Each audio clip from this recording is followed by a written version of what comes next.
Hi, everybody. Welcome to the Santita Jackson Show on AM 950 Radio, the voice of progressive Minnesota. I'm Santita Jackson. It's a joy to be with you today. We're streaming on the Santita Jackson Show YouTube channel. Please like and subscribe. Click that bell so that when we come up, you'll be notified. And go to the Santita Jackson and Friends page. That's the only page where I can accept friends, everybody. Please go there and be my friend. And please share the show, share the show, share the show, share the and of course, go to X, formerly known as Twitter, and go to at Santita J, at Santita J. What are we going to be talking about today? Well, we're going to be talking about the costs of war. The costs of war. How much do wars cost us? A whole lot. Indeed, just after October 7th, five of the world's leading military industrial contractors who are in the United States, of course, indeed, we're the center of that world at this time, they had meetings with their stockholders and they said, this is a tragedy. It's a tragedy what's happened in Israel. But we're actually about to make a lot of money. True story. You cannot make this stuff up. So let's talk about that. Let's talk about that as America is now really coordinating this multinational force that will be led, wink nod, by Kenya. And the Pentagon did something very interesting. They let us see just how much everything is going to cost and who is making money off of that particular military event. So we'll be talking about that in just a moment, led by William Hartung of the Quincy Institute for Responsible Statecraft in this magnificent panel. In the second hour, we're going to be talking about non-citizens and the vote. Even though Americans do not have a federally protected, constitutionally encoded right to vote, non-citizens have been given the right to vote in American elections in Washington, D.C., and in increasing places around the country. So let's talk about that, because as we're talking about this migrant crisis, if you will, from the South, we never talk about the crisis. Well, it's not a crisis from the North, even though the most visa overstays in the United States are from Canadians. Well, as we look at this crisis coming from the South, we're watching many migrants who have worked here, who've paid taxes, who've been here for years upon years. They're not being allowed to vote. How do you feel about that? But first, let's talk about the cost of war. Of course, Attorney Mark Fancher from the National Conference of Black Lawyers. He is an author and a brilliant thinker. And I want you to look him up and see his writings. They will absolutely stir you and intellectually engage you, as will the writings of Bryce Green. Of course, he is one of our young political organizers, Indiana University. Indeed, he is in his PhD program, and he was leading one of the encampment at that school, and they have banned him from campus for 2 years. For leading that. It was 5 years. Excuse me, 5 years for the duration of your program. Yes, for the duration. Yeah, and then some. And then some. So no, we're going to work on that because we're going to get you back in school. But these are the kinds of price. This is the kind of price that Bryce Green and many of these other students, four of the University of Chicago seniors, one of whom was on this show just a couple of weeks ago. He's been denied his diploma. It is under review. They allowed him to walk, but he could not get his diploma because of his involvement in the encampment. So there you go. And of course, Sheila Garland, we're so glad that you're with us. The Poor People's Campaign of Illinois, June 29th is their national conference. But of course, we're going to be working with them at Rainbow Push, because if you can't get to Washington, you'll be able to come to Push. And we'll be able to talk about poverty, which leads us to you, William Hartung, Senior Fellow at the Quincy Institute for Responsible Statecraft. I was struck by this. The world weeps while the military-industrial complex keeps winning. 2023, you wrote, was a year marked by devastating conflicts, from Russia's ongoing invasion of Ukraine to Hamas's horrific terror attacks on Israel, from that country's indiscriminate mass slaughter in Gaza to a devastating civil war in Sudan. And there's a distinct risk of even worse to come this year. Still, there was one clear winner in this avalanche of violence, suffering, and war: the U.S. military-industrial complex. We've got to talk about that. because I came across an article on CNN.com that was fascinating. They were talking about the military occupation. That's the only way that I can really describe it, of Haiti. That's going to be led by Kenya. They're calling them a protector force, but really is an occupation that America is coordinating. Of course, last week, the Kenyan president was feted at a dinner at the White House, and of course, is connected to that. That having been said, what was interesting about their report, the Pentagon lets you know how much money is being made in that particular conflict. Indeed, that is what we're looking at. And so, William Hartung, you said that as the world weeps, there is one clear winner here, the military industrial complex. Yes, and as you said, they're not so guarded about it anymore. They used to use euphemisms. It was about freedom. It was about, the U.S. stabilizing the world. Now they're telling their shareholders, yeah, it's terrible, but hey, we're cashing in. We're good. And I think there's sort of almost a brazenness about it now.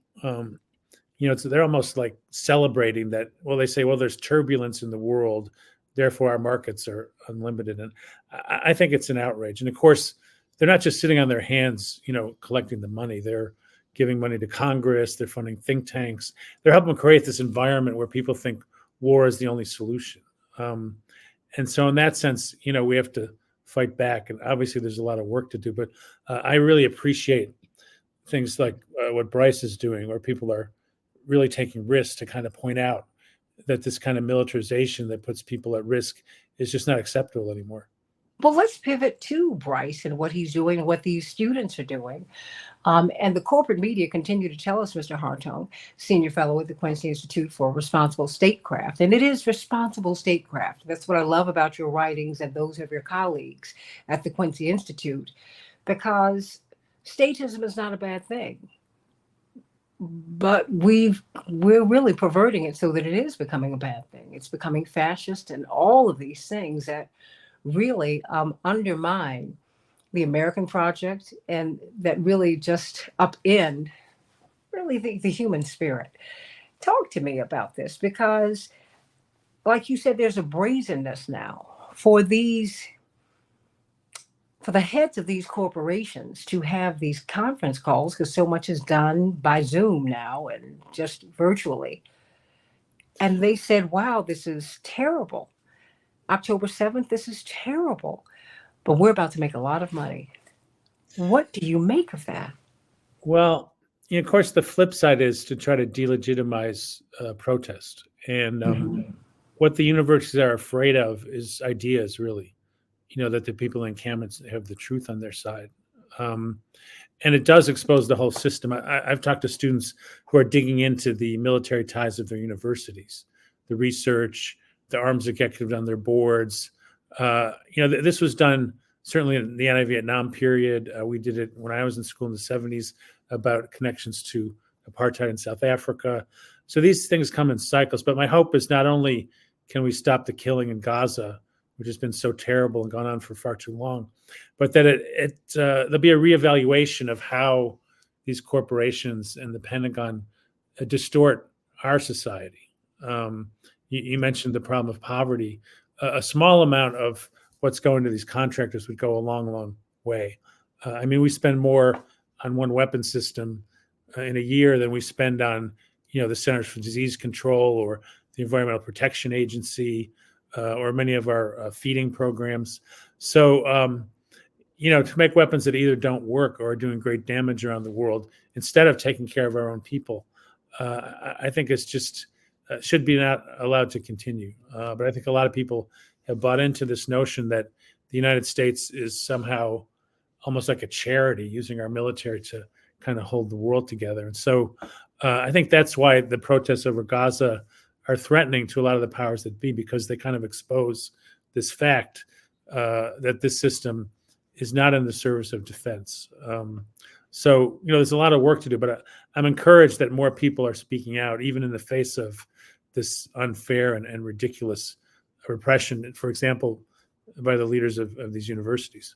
How did we get here? Because General Eisenhower, who became President Eisenhower. I'm struck by the fact that he refused to salute the troops as president. He said, "No, I'm president now. This is a civilian society."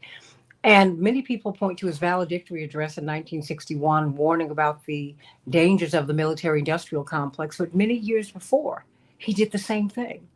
He, of all people, was wary of this growth. He foresaw where we are now. He said, "If you're not careful, you're going to end up where we are now." I mean, how did we get here? How did the military-industrial complex just it's this is who we are now. We're a war machine. Well, Eisenhower, he did battle with these folks, with the companies, with his own military. They wanted to build a new bomber. He said, "We don't need it." They tried to basically smear him with the public as being weak on defense. Then they ginned up that, the Soviet Union has more long-range missiles than we do, the so-called missile gap controversy. And some of the Democrats actually used that against him to try to get elected in 1960. And then when they came to power, they said, "Oh, by the way, we have a lot more than they do." So they basically, in the service of more profits, they were taking on a sitting president who had been a war hero, who was a retired general. He had this notion that we shouldn't, overinvest in weapons and kind of new technologies. He was a kind of a fiscal moderate. He didn't want to bankrupt the country. In fact, even some of his more hawkish advisors said, "Well, we can't have a garrison state. We can't. Weapons can't be the central thing that we invest in as a country." And Eisenhower's final words were basically in the speech, "We need a alert and knowledgeable citizenry to be the counterbalance to this." But I think it's been hard for people to get that information and to feel like they can make a difference. I think there are people who understand that there's powerful interests pushing in the wrong direction, but they don't quite see the path to pushing back effectively. And so some of them kind of, roll back and say, "Well, I'm just going to take care of my family, my community." But it's hard to do that when you've got this larger structure that's, sucking money out of those communities into this kind of militarism. What is the path forward as far as you can see? Because it's when you push back against the military-industrial complex, you're pushing back against a lot. Indeed, after Dr. King gave his speech at the Riverside Church, April 4th, 1967, announcing publicly his official opposition to the war. Of course, he was the keynote speaker at the biggest march of its kind. It was 1 million people in New York City, just not too long before that. He was killed a year to the day, to the minute. And many of his staff members, and my father was one of his staff members, always felt that it was his stance against the military-industrial complex that was it was decided that he had to be eliminated. In fact, Reverend Wyatt T. Walker, his chief of staff, came to him immediately after the speech, and he said, "You just signed your death warrant." He said, "I know, but I've done the right thing." How do you push back against that? You see Bryce Green, 5 years. That's the entirety of his PhD program. And they have this young man suspended. He's absolutely brilliant. Just testified before the United Nations. They wanted to know his thoughts and his research on Ukraine, that conflict. I mean, look at what we're doing to kids. We're denying them degrees. We're giving them records. We're not doing that with the counter protesters. Mr. Artone, I mean, what's the path forward? Everybody on television, you have generals, all the retired military brass. They go on to these careers where they make millions of dollars. Yeah, I think we need to generate numbers. And I think, part of that is kind of like strategic patience. We're not going to solve the problem tomorrow, but we have to build. We can't get discouraged by defeats of the moment. And I think somebody who takes kind of risk that Bryce took, or for example, I know folks who sat in at a nuclear submarine plant, did jail time.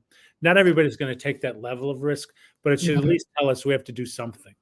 You can't let just a couple people be the ones who are taking the burden of trying to do the right thing. And so some people, maybe they won't get arrested, maybe they won't take that level, but they got to vote, they got to push Congress, they got to educate their neighbors, they got to push back against the myths.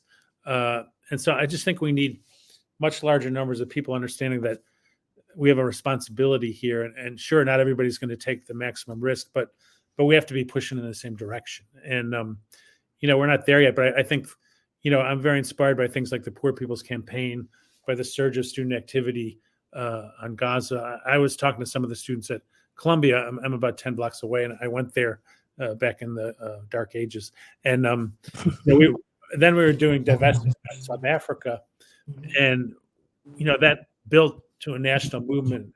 But we didn't face what these students are facing. Mm-hmm. We didn't get suspended. We didn't get our names thrown all over the place. We didn't, because nobody was going to directly defend apartheid South Africa. They were going to try to do an end run and say, well, yeah, on the other hand, maybe the companies could just stay in South Africa and behave better, which was a cruel joke. But in the case of Israel, there's kind of an ideological barrier that you have to get through. And so you have people saying things like, oh, the students don't understand the history of the Middle East. I think they understand it very well. The people saying that are the people who had us go into Iraq, had us overthrow the government of Libya, helped create the mess we're seeing there now. So people have to have the courage, their convictions, and understand that, they know. Don't leave it to the experts. A lot of the experts are compromised, as you say, because they're being paid by the industry. So I think the main thing is kind of faith in ourselves that it's going to take time, but we have to fight that fight, Well, Bryce, Mr.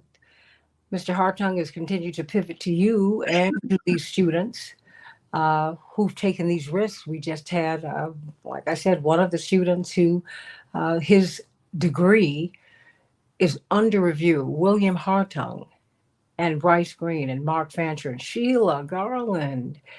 It is $100,000 a year to go to the University of Chicago as an undergraduate. $100,000 a year. And you mean to tell me after I've completed all of the requirements, you have to figure out whether you're going to give me my degree? You're going to kick me out of school? No. What is your status now before you respond to William Hartung, Bryce Green? You've been kicked off you've been banned from campus. What is it? So I was arrested in late April as part of the encampment at Indiana University. It was the second sweep, and I was directly targeted by police. They had me on the scanner. Officers in the police report said that they had previously identified me for arrest. And after my arrest, I was issued initially a 1-year ban on campus, but then they bumped it up to 5 years, and all this for protesting a genocide.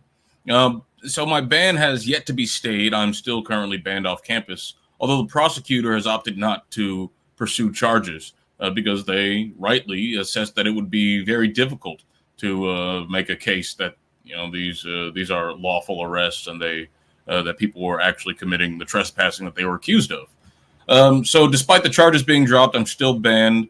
I'm still waiting for the university to change their mind. We're trying to put pressure on them. The fact that the charges were getting dropped, it seems to have pushed them to try and do more internal hearings for the students involved in all of this. And so I have a hearing coming up soon. I'm trying to work to schedule with the university. But like I said, it's clear that people are being targeted for their political views because they dare to speak out against genocide. And as William Hartung pointed out, there's a deep integration between these universities and the military-industrial complex that makes them want to crack down on students for protesting and raising these issues. Indiana University is actually partnered with something called NSA Crane, which is the second largest Army ammunition depot in the world.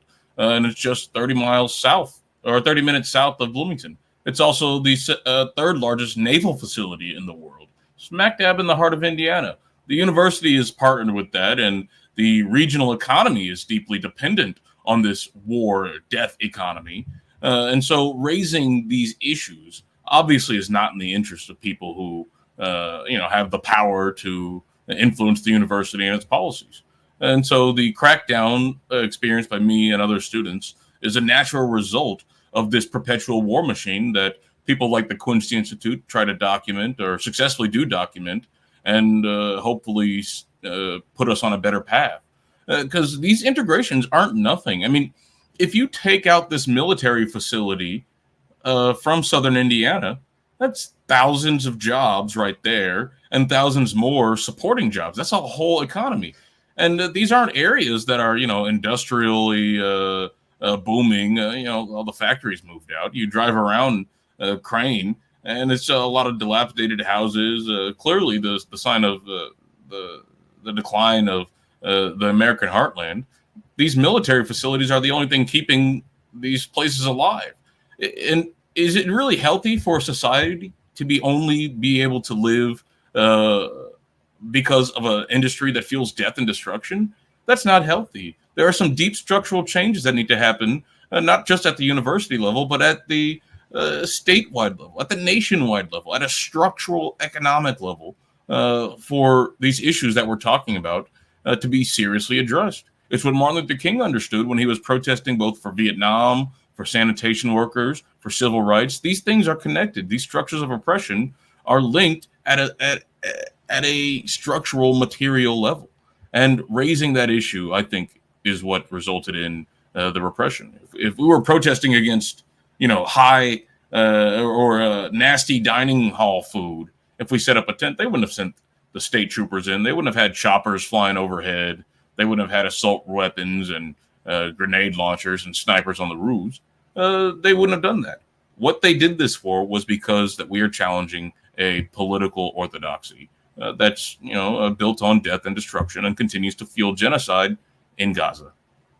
William Hartung, do you think that Americans are beginning to understand the intersectional nature of all of this?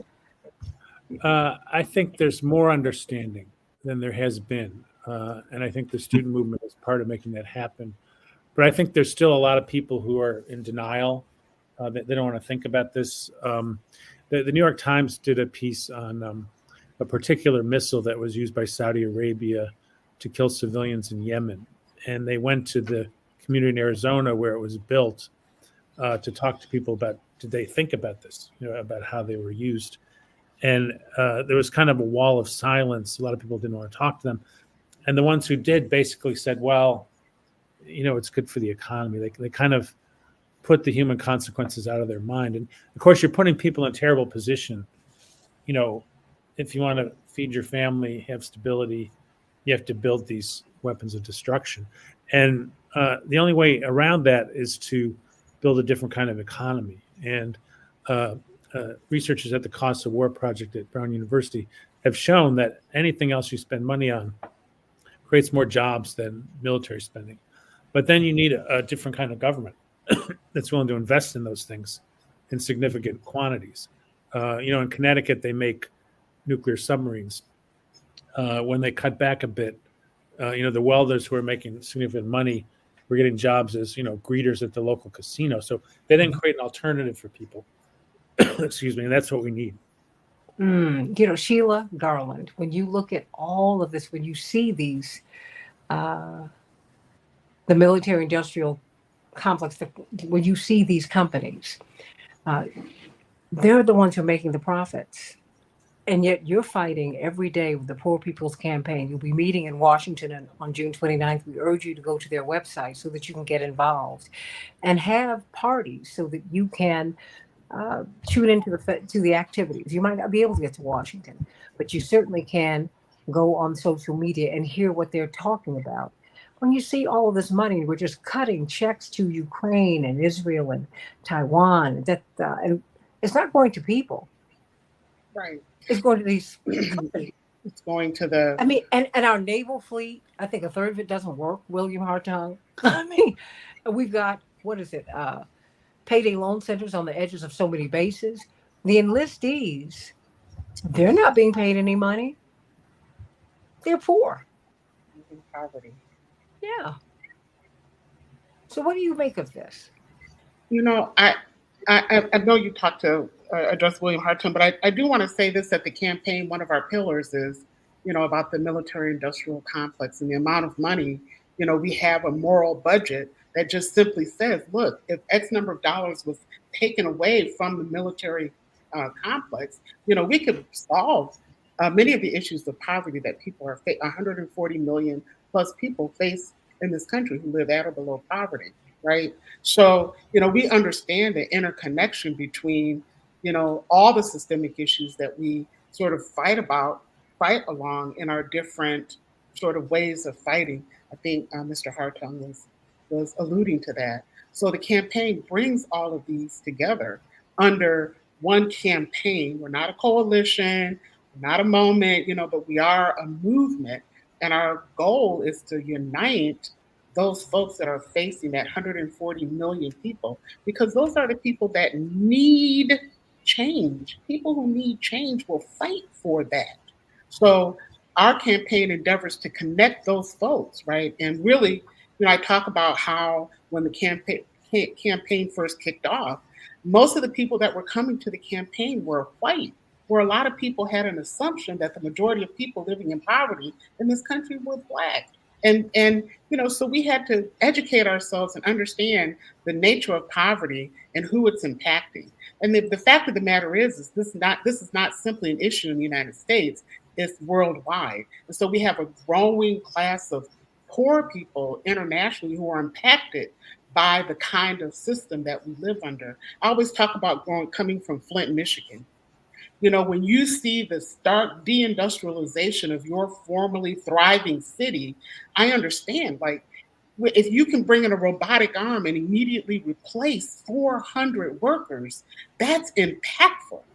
And subsequent to those kinds of technological changes, we saw subsequent policy shifts that said, okay, if we have workers that can't work, then we're not going to have programs to feed them or house them. And so we saw the elimination of welfare. And Michigan was one of the first states in the country to eliminate general assistance subsequent to the advancing technology in the auto factories. 92 people froze to death that first winter when those programs were cut. The consequences are death. Poverty is the fourth leading cause of death in this country. So I know we're talking about the military industrial complex.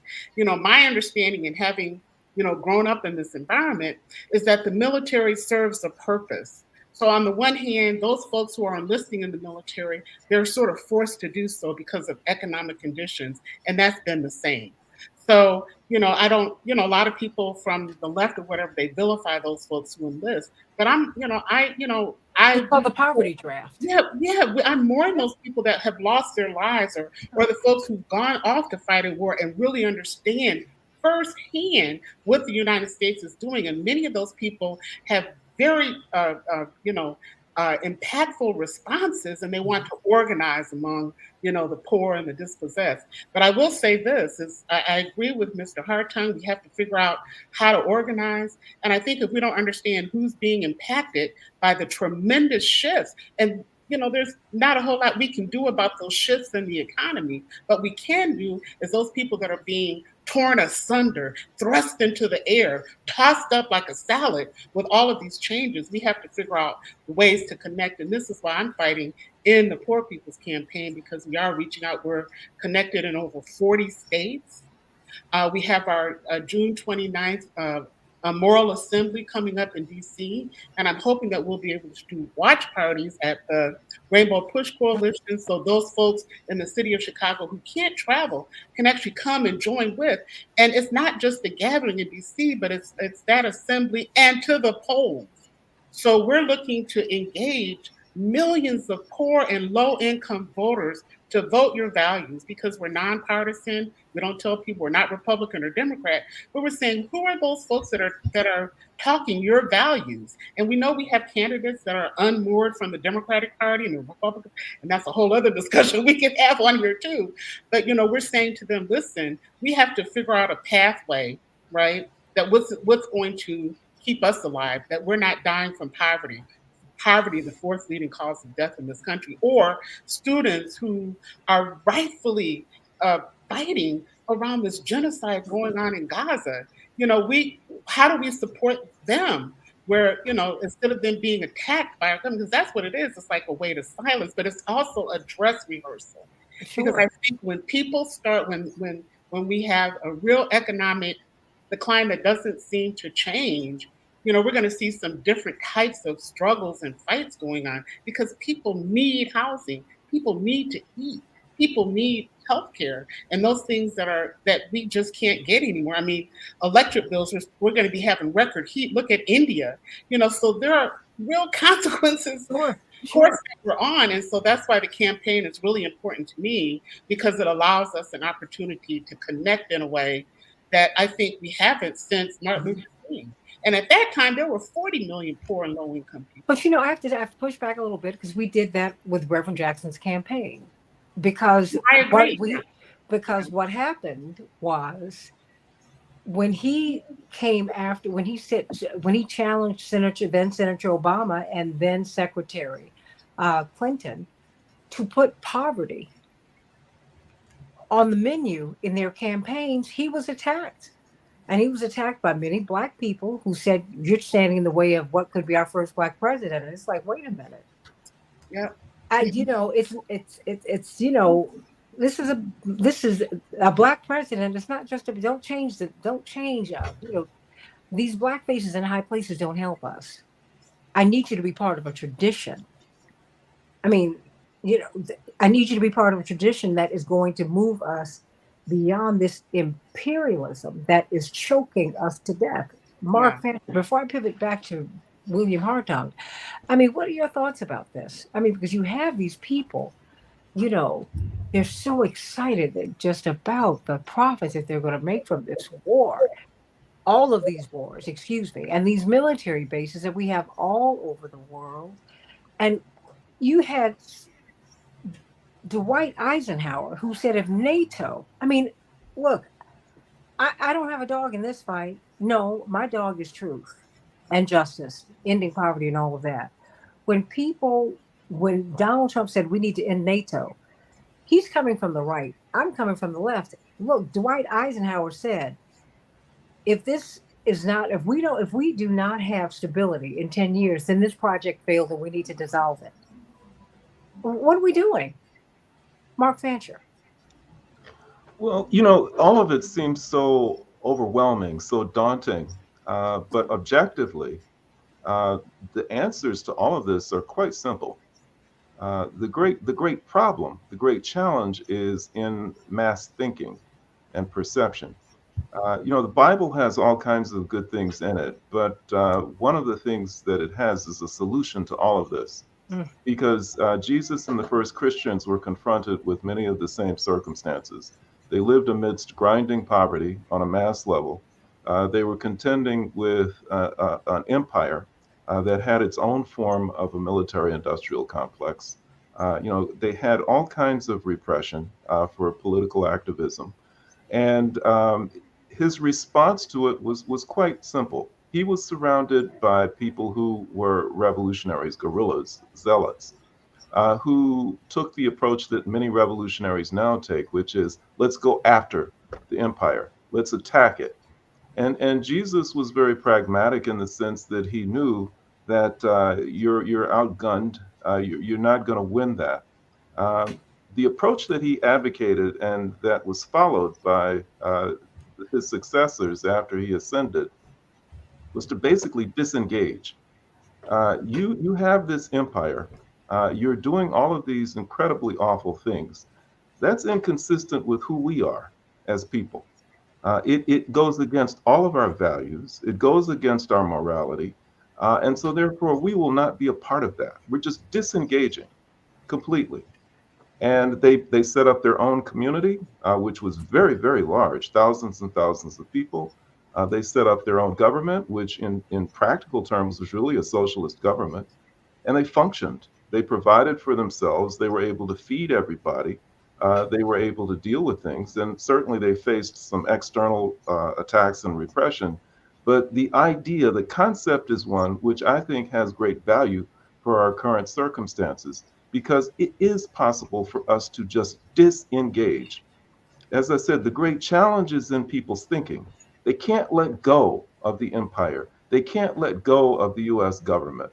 They still think that if we're going to make change, we have to persuade the empire to change its ways. We have to reform it. We have to change, we have to somehow get through to politicians and government officials and somehow get them to become saintly in their behavior and benevolent. And it's just not going to happen. The only way that that could change is if they were overwhelmed. And I don't think that most people are up for that type of military fight or even find it in any way desirable. But we can disengage. And I think that the first step to doing that is to recognize, as Sheila mentioned, that we're part of something bigger than just the US population. That there is, the empire is global and it has imposed itself globally and has caused consequences for masses of people, which are comparable and most times worse than the circumstances of the poor and dispossessed in this country. And so we need to recognize that they're part of our community too, that we're thinking on a global basis, and that as part of this disengagement, that we begin to look for those governments that are on board with the program that we hope to pursue, that have a shared vision. And we begin to look for ways in which we can start to meet the basic needs of people without necessarily engaging in trade, purchasing, and participating as part of a market for those corporations that are part of the empire. I mean, this is not something that happens overnight, but it can be part of a long-term process of just disengaging. And we can see practical results from it. And this practice, the military industrial complex depends upon having proxies to do its work. The US government cannot send in military troops to put down rebellions. It can't go into, in some ways, wipe out entire populations of people in the way that the IDF is doing in Gaza. It can't do that in its own name, so it always has to engage proxies. So there was a passing reference to the fact that that Kenya is going to go in as the proxy in Haiti to put down the so-called disturbances that are there. What if the people of the world decided that they were going to disengage from collaboration with the US military? And it can be done. We've seen examples of it. Most recently in the Sahel in Western Africa, where Mali, Niger, and Burkina Faso basically said they came together, formed a military defense pact, and told France and the United States military, you need to get out of West Africa, get out of the Sahel. And they went. They went. I mean, the US tried to get the Economic Community of West African States to function as their proxy there. And they rattled their sabers and said, we're going to go in and attack Niger for being so defiant. But in the face of this united front that was presented by these three countries, they backed down. ECOWAS backed down, the United States backed down, France withdrew, just from that little show of unity by three states. And it has emboldened others. Chad has also told the US military, get out. All right. So it's possible if Kenya were to, if it had the spine and the backbone to say, no, we're not going to be your stooge. We're not going to go into Haiti for you and do your dirty work. No, we're not going to do it. Then they would be left without proxy. So the idea is to leave them isolated and alone, to make the empire a pariah. And I think that is possible. It was done in the case of apartheid South Africa. It is being done in the case of the state of Israel, where there's a growing global consensus that these are not healthy. These are dangerous entities. These are dangerous governments. These are dangerous enterprises. These are dangerous militaries, and we want no part of them. And I think that one of the other things that terrifies people and causes their thinking to be stifled in terms of what they can envision as possibilities is they look at the world as it is. And they say, look at all the terrible and horrible things that the empire is trying to grapple with and trying to deal with. And if we were to have a revolution, if we were to go our own way and to become something new, how would we deal with it? Well, we wouldn't have to deal with it because a lot of those problems would go away because the empire caused most of them. So if you look in Haiti, they're putting together all of this military effort to go in and to try and put down something that is the product of generations of oppression and repression that they have caused, the destabilization and the poverty of that country. And these so-called gangs that are active are simply trying to regain the dignity for the people of Haiti. They're fighting for freedom and liberation. You ask them about what they're doing, that's what they will tell you they're doing. They're liberating territory in Haiti. And that is not to the liking of the empire. And so they've got to go and deal with them. When you look at what's happening in Gaza, it is a response.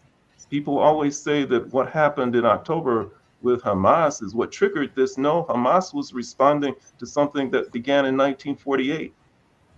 And this was something that was external, something created by the empire.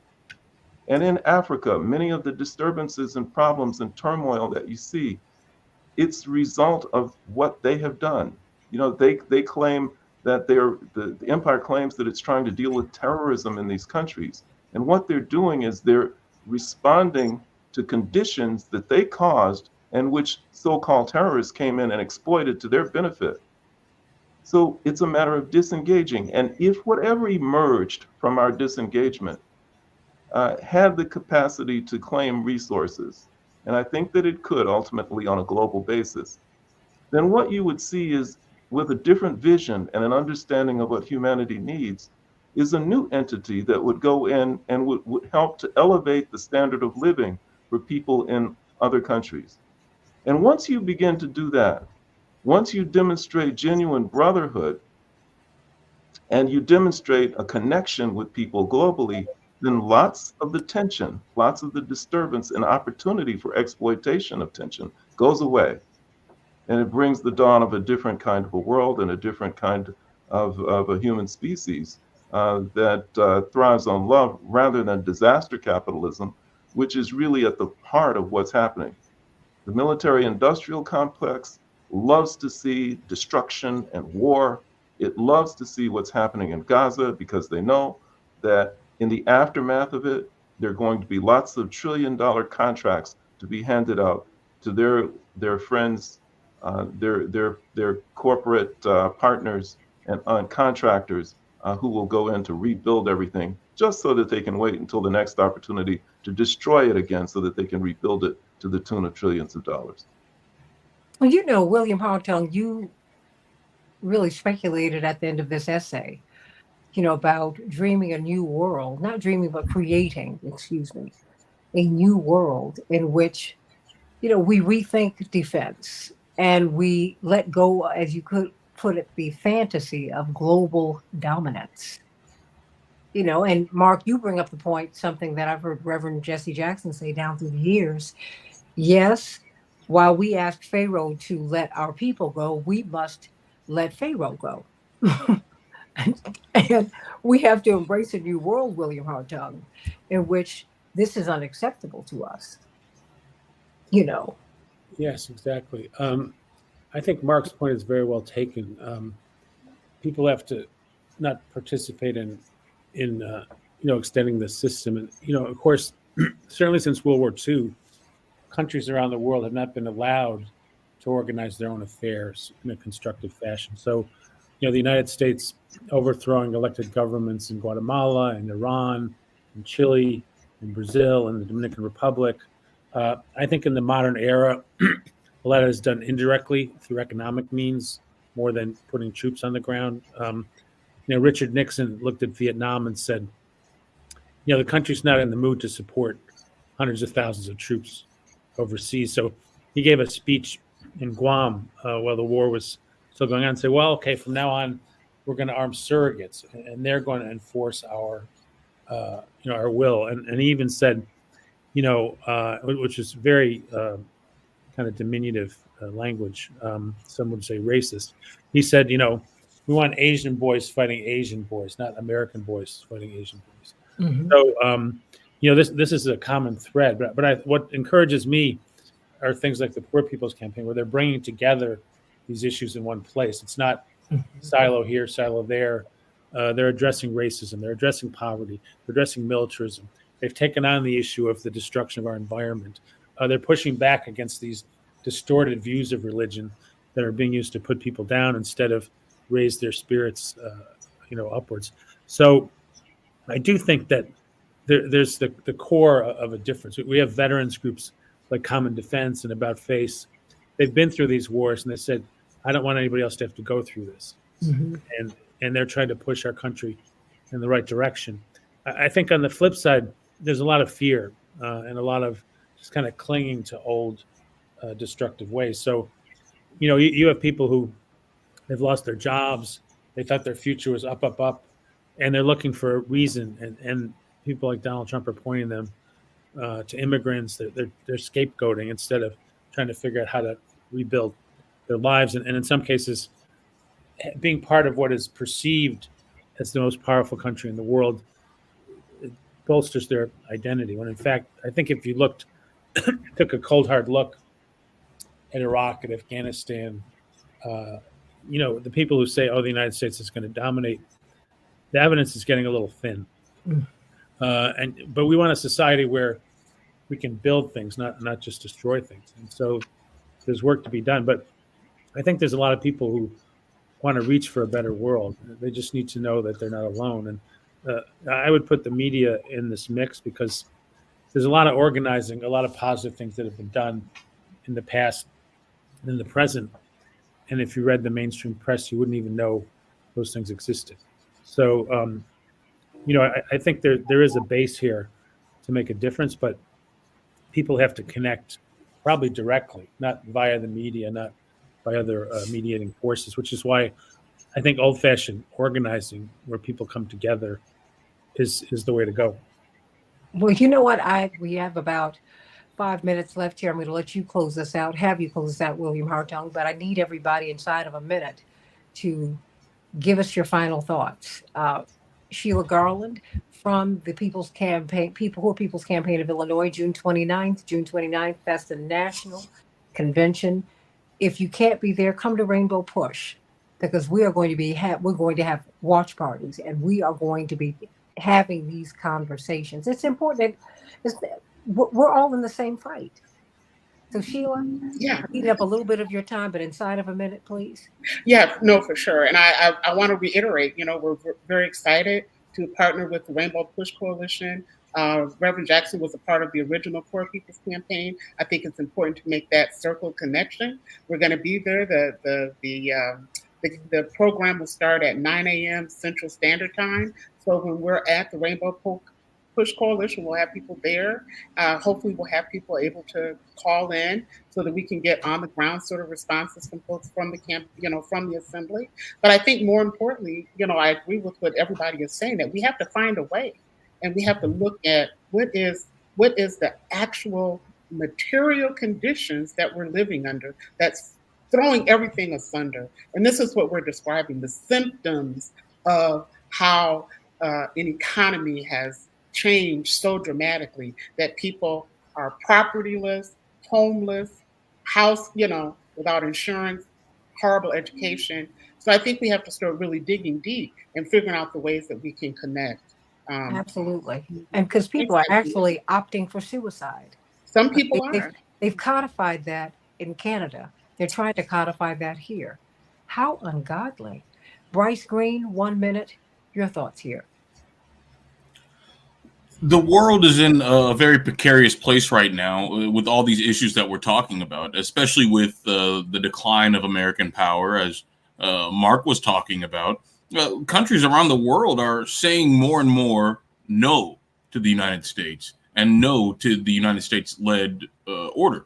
This rules-based order that they like to talk about is really showing its face. It's a world where America rules everybody and has to orders everybody around. It's a pretty dangerous situation.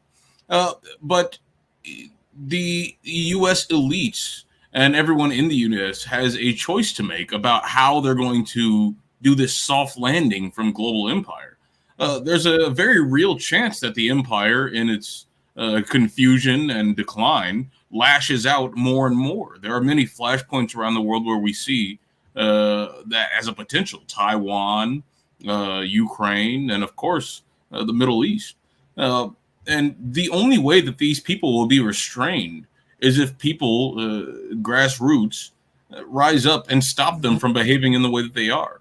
The internal logic of the country is pushing them towards destruction, and it's up to people like us, people on the ground, to stop it. Well, you are governed by, we're governed by our consent, Mark Fancher. So we've got some decisions to make. As Dr. King said, 60 years ago, where do we go from here? Chaos or community? Mark Fancher, 1 minute. Yeah, I think there's bad news and there's good news. The bad news is that there will be many who will have to suffer. There will be many who will have to die. But the good news is that we are winning this. We really, really are. The empire is about to collapse. And there is a growing level of consciousness globally about how it works, who's behind it, and a more focused political approach to trying to deal with that. But I just urge everyone to make that approach more focused by understanding that the political establishment and the empire are part of the dying empire, and there is no future in trying to invest in it, trying to reform it, trying to change it. Let's hurry up and just help it to die, and then build something new as an alternative. Think creatively. Think beyond just we need to get people to vote. Think about how we're going to feed the people, how we're going to house the people, how we're going to clothe the people without engaging the empire. And that'll take us much closer to freedom and liberation. Indeed, that would be responsible statecraft. William Hartung, Senior Fellow at the Quincy Institute for Responsible Statecraft. The last minute belongs to you. Well, I think connected to all of this is we need to connect with people all over the world because some of these governments that have been subjected to this kind of domination are distorted, deformed. They're not serving the needs of their people. So I think it needs to be a global movement. I think we have as much or more to learn from people in other countries as we have to teach. Depending where we end up here, what kind of government, what kind of crackdown we may face in the short term, there's people who've dealt with that in other places and survived and built, new societies. So I think we have to remember that it is a global issue, and we're not always the ones with the answers. We can also be the ones who listen and learn from our colleagues around the world. So, and also the thing is that shows that we're not alone. I think many fewer people outside of the United States have bought into a lot of these concepts that are holding us back. And I think in some countries, people know more about how our government operates than the average American does because it has such consequences for them, the things that our government does in their countries. So I think we should infuse this effort with that kind of global communication. And I think it'll put us ahead of the game. Well, everybody remember, might does not make right, right makes might. And until we get that lesson, learn that. Empires, what did Gore Vidal say? His profound disappointment in America was that we could have achieved civilization, but we chose empire. Empires don't last. Civilizations go on and on and on and on and on. William Hartung, I thank you for all of the magnificent work that you do, and I hope that you will visit this show again. Consider it your home. Well, thank you. And I'm so glad to meet everybody on this call who's fighting the good fight. Thank you for fighting the good fight for so long. I go back with you to the apartheid fight in college in the 80s. Yeah. Yeah. Well, I hope that today's generation also views it as a lifelong struggle because it may be, It absolutely is. We know it's going to be a while. Well, you know what? As they say, the struggle continues, but victory is certain as long as you continue the struggle. Our own founding father said the price of liberty is eternal vigilance. You got to get in the fight and you have to be in it forever. Blessings to everybody coming up. citizens are voting in American elections. What do you think about that? Let's really take that apart in the second hour of the Santita Jackson Show here on AM 950 Radio, the voice of progressive Minnesota. Back in just a minute.